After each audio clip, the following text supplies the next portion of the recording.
originally from Canada. And in Canada, when you go to Canadian college and you graduate with an engineering degree, you go through, I don't know if you can see it all that well, you go through what's called the ceremony of the iron ring. And it's this really secretive kind of ceremony. There's not a whole lot that people who don't go through it know about, but they do know about this ceremony. And it's, once you graduate, you go through it, and you get this iron ring that you wear on your pinky finger of your right hand. So if you're right-handed, you'd be on that pinky. And the ring has got all these hard edges. It's not comfortable to wear. And you wear it for your entire career as an engineer until you retire. And then when you retire, you give that ring back to the school, or you give it to a new graduate that's just graduated in engineering. And it's this big, big ceremony, it's a big deal. And some northern schools in the States, they've started to adopt this practice because it's really important. And the reason why is this. So I've got a wedding band, and it's like the complete opposite. It's got like, it's called comfort fit, it's got smooth edges, it fits nicely. I barely know that it's on my fingers. Whereas that, you're always feeling it. And the reason why you're always feeling it is because think about an engineer that's building a bridge, or an engineer that's designing a rocket ship, or a software engineer that's building some healthcare software. If you forget about the importance that you hold as an engineer, the bridge will collapse, the rocket ship will explode, the medical software will leak data or do the wrong thing and someone will get killed or die, right?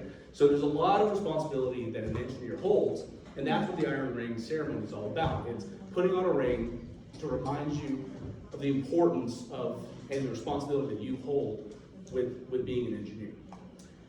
So now, when I was a kid, just when I was a bit younger than you guys, I started to like collect keychains, and I had, 5, 6, 10. I had so many keychains that I had to take my keys out of my pocket and start carrying my keys in my backpack. All I had was my one house key, and then 15 different keychains.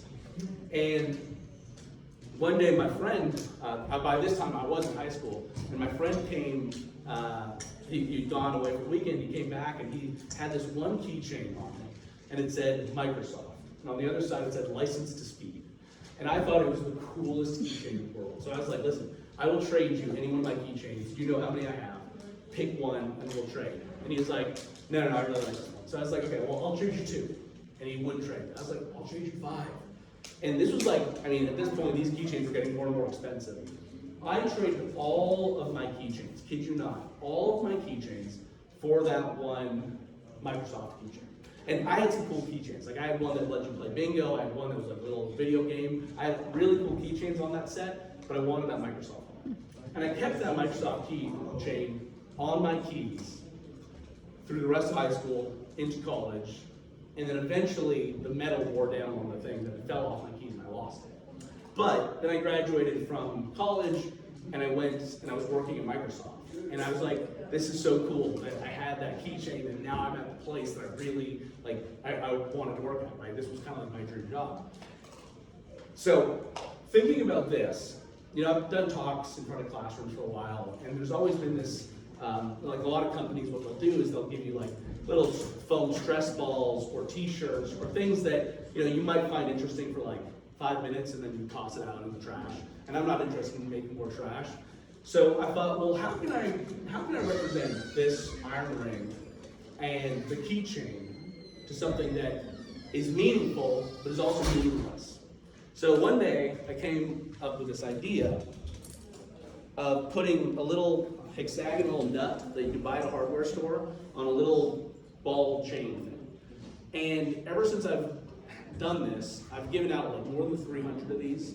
And I said, listen, these cost, I'll tell you how much they cost, they're ridiculously cheap. They're like 15 cents each. So there's no material value in this. It's purely this story and the fact that this is what could be a keychain, it could be something you can put on your book bag, on your binder, whatever. But it's there to remind you that if you're interested in becoming an engineer, if you're interested in going into IT, if you're interested in this, this could be the thing that you decide it is for you. If you're not interested in it, if you don't want it, I'm not offended, don't grab one. But if you think that that's the path that you want to be on, And if you're ready to one day maybe even work towards going to a Canadian school and getting your own ring, grab one and just put it on your book bag. If your friend asks you about it, like why do you have that weird thing on your book bag, you can tell them the whole story. You can tell them about how it's important to, like, make sure you know what you're doing and all that stuff.